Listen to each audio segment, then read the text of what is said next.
क्या राहुल गांधी की नागरिकता चली जाएगी? ये सवाल इसीलिए क्योंकि राहुल गांधी की मुश्किलें एक बार फिर से बढ़ गई हैं।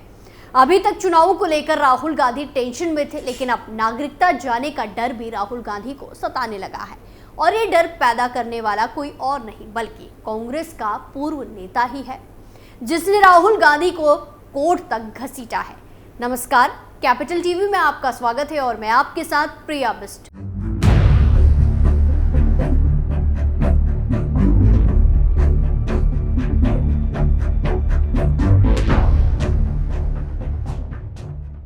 कांग्रेस सांसद राहुल गांधी नई मुसीबत में घिरते नजर आ रहे हैं। क्यों? क्योंकि उनकी नागरिकता को लेकर दायर जनहित याचिका पर इलाहाबाद हाई कोर्ट में सुनवाई चल रही है और सीबीआई ने इसकी जांच शुरू कर दी है। दिल्ली हाई कोर्ट को यह जानकारी दी गई है। आपको बता दें कि राहुल गांधी की नागरिकता की जांच की मांग से जुड़ी याचिका पर दिल्ली हाई कोर्ट ने सुनवाई के दौरान कहा कि एक ही मामले में दो अलग अलग अदालतों में सुनवाई नहीं हो सकती है। इस मामले की सुनवाई के दौरान दिल्ली हाई कोर्ट ने इलाहाबाद उच्च न्यायालय में याचिकाकर्ता विग्नेश शिशिर को 2 सप्ताह में हलफनामा दाखिल करने का निर्देश दिया है।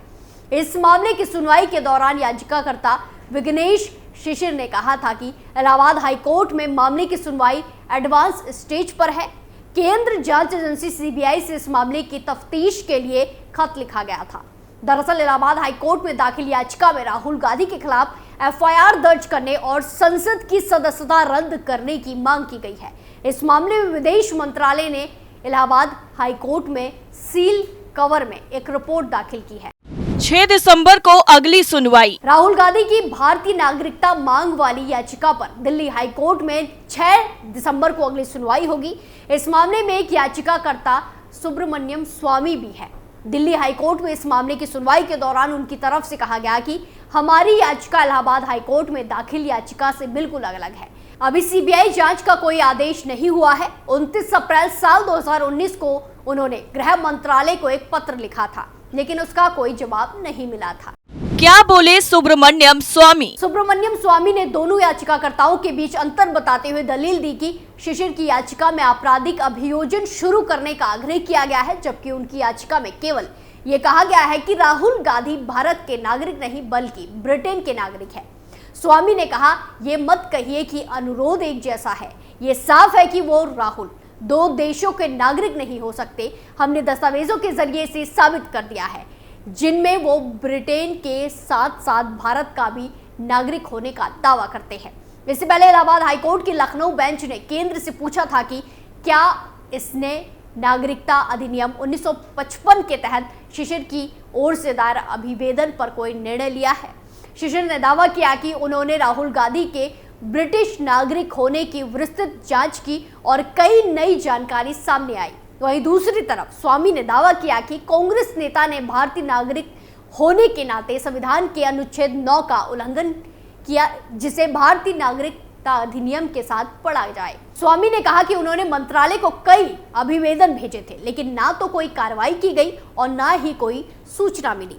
वहीं दूसरी तरफ अपने बयानों की वजह से भी राहुल गांधी बुरी तरह से घिरे हुए हैं।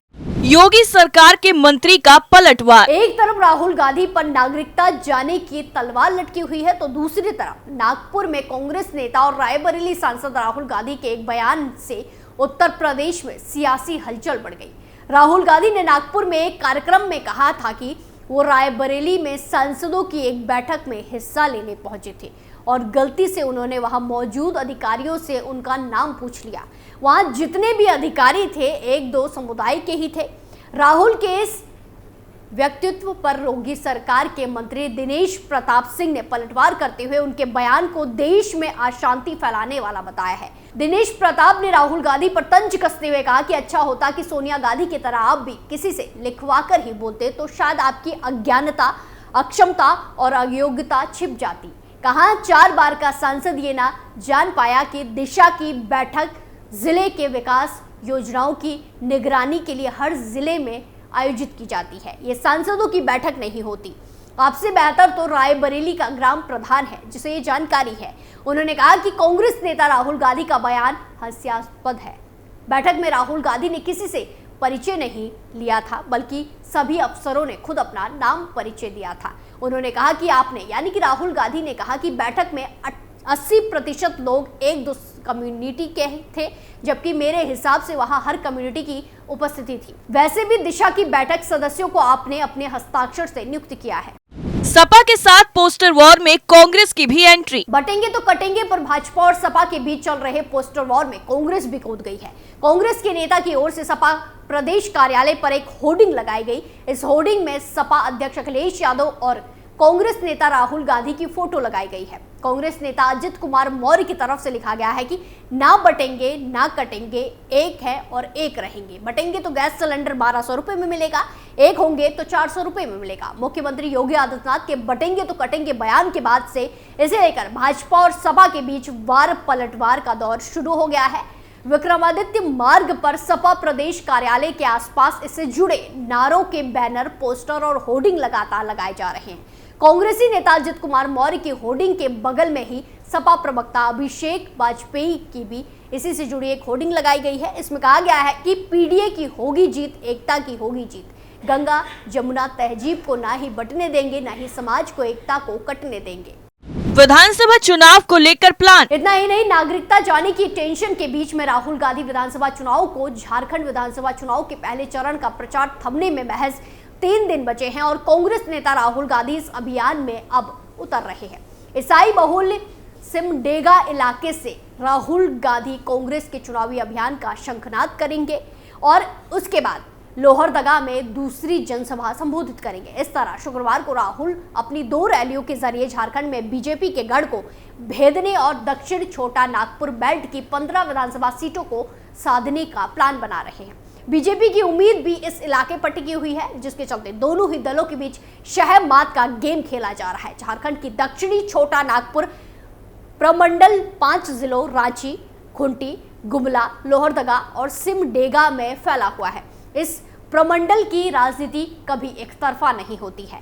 2000 में झारखंड अलग राज्य बनने के बाद विधानसभा चुनाव के दृष्टिकोण से देखें तो बीजेपी का गढ़ माना जाता था, लेकिन 2019 के चुनाव में जेएमएम कांग्रेस ने इस किले को भेदने में कामयाबी हासिल की। इसके बावजूद बीजेपी और कांग्रेस के बीच मुकाबला बराबर का रहा था, लेकिन इस बार दोनों ही दलों के बीच बढ़त बनाए रखने की जंग है।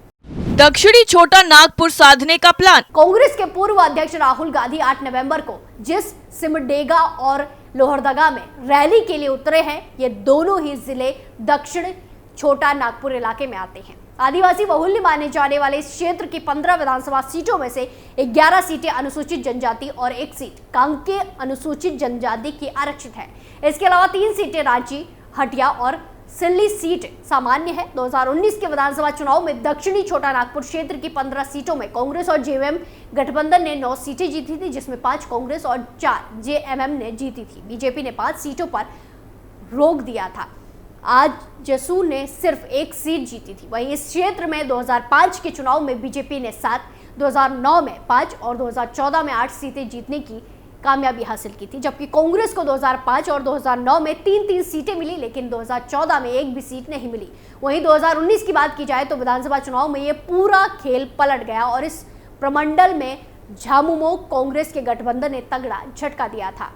दक्षिणी छोटा नागपुर का जातीय समीकरण। 2011 की जनगणना के मुताबिक दक्षिणी छोटा नागपुर की आबादी 55 लाख से अधिक है। इसमें 72% से अधिक आदिवासी हैं, जबकि 6% अल्पसंख्यक, 5% अनुसूचित जनजाति और ओबीसी और बाकी 17% सामान्य जाति के आते हैं। जातियों की राजनीतिक झुकाव को देखने से पता चलता है कि यहाँ कभी आदिवासी भी बीजेपी के समर्थन में हुआ करते थे, लेकिन 2014 के बाद हुए पथ लगड़ी आंदोलन के चलते आदिवासियों को बीजेपी से दूर कर दिया गया। खूंटी, सिमडेगा, गुमला और लोहरदगा जिले में बीजेपी का सियासी आधार कम होता गया और जेएमएम और कांग्रेस ने अपनी मजबूत पैठ बनाई। सत्ता से बाहर होने के बाद से बीजेपी ने इस पूरे इलाके में मशक्कत कर अपनी वापसी की उम्मीद लाई है। बीजेपी इस बार आदिवासी वोट को साधने के लिए पूरा दमखम लगा रही है, लेकिन कांग्रेस और जेएमएम का भी दारोमदार इसी वोट बैंक पर टिका हुआ है। ऐसे में राहुल गांधी 50% आबादी वाले सिमडेगा से चुनावी अभियान के लिए निकलकर बड़ा संदेश दे रहे हैं। स्पेशल स्टोरी में फिलहाल के लिए इतना ही। बाकी तमाम खबरों के लिए देखते रहिए कैपिटल टीवी। नमस्कार।